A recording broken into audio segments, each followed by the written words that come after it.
ان کو ان چیزوں کے نام بتاؤ جب انہوں نے ان کو ان کے نام بتائے تو فرشتوں سے فرمایا، کیوں میں نے تم سے نہیں کہا تھا کہ میں آسمانوں اور زمین کی سب پوشیدہ باتیں جانتا ہوں، اور جو تم ظاہر کرتے ہو اور جو پوشیدہ کرتے ہو سب مجھ کو معلوم ہے۔ اور جب ہم نے فرشتوں کو حکم دیا کہ آدم کے آگے سجدہ کرو تو وہ سب سجدے میں گر پڑے مگر شیطان نے انکار کیا اور غرور میں آ کر کافر بن گیا۔ اور ہم نے کہا کہ اے آدم، تم اور تمہاری بیوی بہشت میں رہو اور جہاں سے چاہو بے روک ٹوک کھاؤ پیو، لیکن اس درخت کے پاس نہ جانا، نہیں تو ظالموں میں داخل ہو جاؤ گے۔ پھر شیطان نے دونوں کو وہاں سے پھسلا دیا اور جس عیش و نشاط میں تھے اس سے ان کو نکلوا دیا۔ تب ہم نے حکم دیا کہ بہشت بری سے چلے جاؤ، تم ایک دوسرے کے دشمن ہو اور تمہارے لیے زمین میں ایک وقت تک ٹھکانہ اور معاش مقرر کر دیا گیا ہے۔ پھر آدم نے اپنے پروردگار سے کچھ کلمات سیکھے اور معافی مانگی تو اس نے ان کا قصور معاف کر دیا، بے شک وہ معاف کرنے والا اور صاحب رحم ہے۔ ہم نے فرمایا کہ تم سب یہاں سے اتر جاؤ، جب تمہارے پاس میری طرف سے ہدایت پہنچے تو اس کی پیروی کرنا، کہ جنہوں نے میری ہدایت کی پیروی کی ان کو نہ کچھ خوف ہوگا اور نہ وہ غمناک ہوں گے، اور جنہوں نے اس کو قبول نہ کیا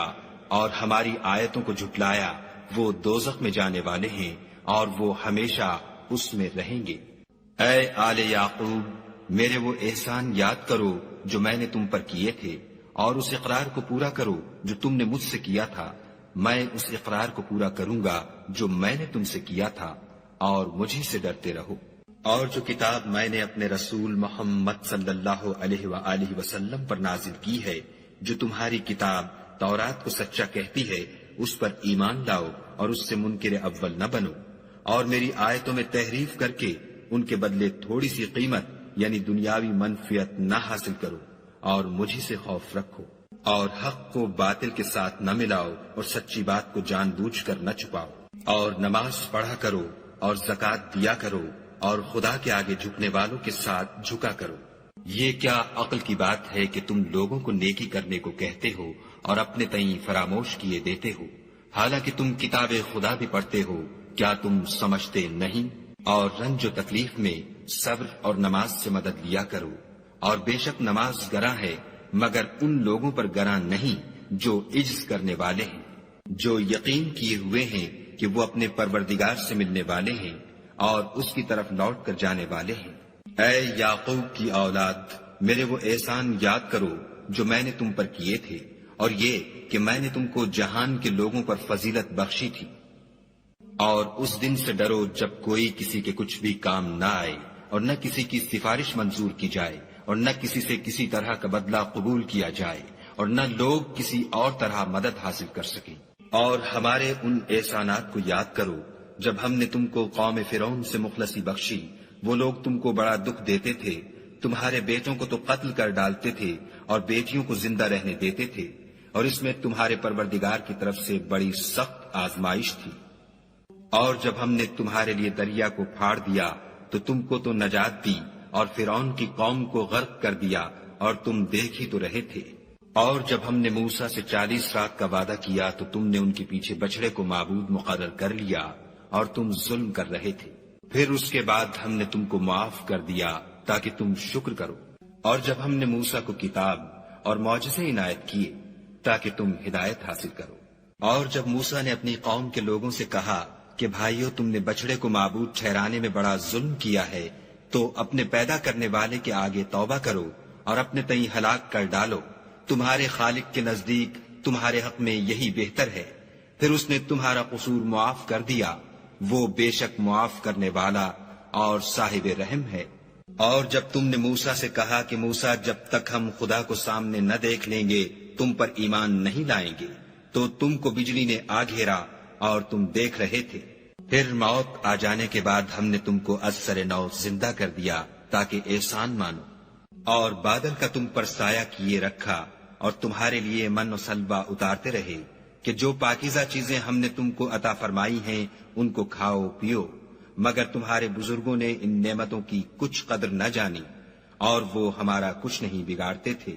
بلکہ اپنا ہی نقصان کرتے تھے۔ اور جب ہم نے ان سے کہا کہ اس گاؤں میں داخل ہو جاؤ اور اس میں جہاں سے چاہو خوب کھاؤ پیو، اور دیکھنا دروازے میں داخل ہونا تو سجدہ کرنا اور حتتن کہنا، ہم تمہارے گناہ معاف کر دیں گے اور نیکی کرنے والوں کو اور زیادہ دیں گے۔ تو جو ظالم تھے انہوں نے اس لفظ کو جس کا ان کو حکم دیا تھا بدل کر اس کی جگہ اور لفظ کہنا شروع کیا،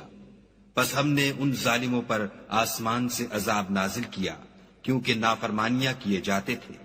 اور جب موسیٰ نے اپنی قوم کے لیے خدا سے پانی مانگا تو ہم نے کہا کہ اپنی لاٹھی پتھر پر مارو۔ انہوں نے لاٹھی ماری تو پھر اس میں سے 12 چشمے پھوٹ نکلے،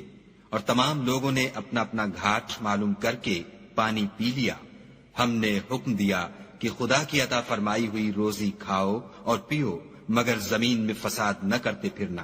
اور جب تم نے کہا کہ موسیٰ ہم سے ایک ہی کھانے پر صبر نہیں ہو سکتا، تو اپنے پروردگار سے دعا کیجئے کہ ترکاری اور ککڑی اور گیہوں اور مسور اور پیاز وغیرہ جو نباتات زمین سے اگتی ہیں ہمارے لیے پیدا کر دے۔ انہوں نے کہا کہ بھلا عمدہ چیزیں چھوڑ کر ان کے بدلے ناقص چیزیں کیوں چاہتے ہو؟ اگر یہی چیزیں مطلوب ہیں تو کسی شہر میں جا اترو، وہاں جو مانگتے ہو مل جائے گا۔ اور آخر کار ذلت اور رسوائی اور محتاجی و بے نوائی ان سے چمٹا دی گئی، اور وہ خدا کے غضب میں گرفتار ہو گئے، یہ اس لیے کہ وہ خدا کی آیتوں سے انکار کرتے تھے اور اس کے نبیوں کو ناحق قتل کر دیتے تھے، یعنی یہ اس لیے کہ نافرمانی کیے جاتے اور حد سے بڑھے جاتے تھے۔ جو لوگ مسلمان ہیں یا یہودی یا عیسائی یا ستارہ پرست، یعنی کوئی شخص کسی قوم و مذہب کا ہو، جو خدا اور روز قیامت پر ایمان لائے گا اور عمل نیک کرے گا، تو ایسے لوگوں کو ان کے اعمال کا صلہ خدا کے ہاں ملے گا، اور قیامت کے دن ان کو نہ کسی طرح کا خوف ہوگا اور نہ وہ غمناک ہوں گے۔ اور جب ہم نے تم سے عہد کر لیا اور کوہ طور کو تم پر اٹھا کھڑا کیا اور حکم دیا کہ جو کتاب ہم نے تم کو دی ہے اس کو زور سے پکڑے رہو، اور جو اس میں لکھا ہے اسے یاد رکھو تاکہ عذاب سے محفوظ رہو، تو تم اس کے بعد عہد سے پھر گئے، اور اگر تم پر خدا کا فضل اور اس کی مہربانی نہ ہوتی تو تم خسارے میں پڑ گئے ہوتے۔ اور تم ان لوگوں کو خوب جانتے ہو جو تم میں سے ہفتے کے دن مچھلی کا شکار کرنے میں حد سے تجاوز کر گئے تھے، تو ہم نے ان سے کہا کہ ذلیل و خوار بندر ہو جاؤ، اور اس قصے کو اس وقت کے لوگوں کے لیے اور جو ان کے بعد آنے والے تھے عبرت اور پرہیزگاروں کے لیے نصیحت بنا دیا۔ اور جب موسیٰ نے اپنی قوم کے لوگوں سے کہا کہ خدا تم کو حکم دیتا ہے کہ ایک بیل ذبح کرو، وہ بولے کیا تم ہم سے ہنسی کرتے ہو؟ موسیٰ نے کہا کہ میں خدا کی پناہ مانگتا ہوں کہ نادان بنوں۔ انہوں نے کہا اپنے پروردگار سے التجا کیجئے کہ وہ ہمیں یہ بتائے کہ وہ بیل کس طرح کا ہو۔ موسیٰ نے کہا پروردگار فرماتا ہے کہ وہ بیل نہ تو بوڑھا ہو اور نہ بچڑا، بلکہ ان کے درمیان یعنی جوان ہو، سو جیسا تم کو حکم دیا گیا ہے ویسا کرو۔ انہوں نے کہا اپنے پروردگار سے درخواست کیجئے کہ ہم کو یہ بھی بتا دے کہ اس کا رنگ کیسا ہو۔ موسیٰ نے کہا پروردگار فرماتا ہے کہ اس کا رنگ گہرا زرد ہو کہ دیکھنے والوں کے دل کو خوش کر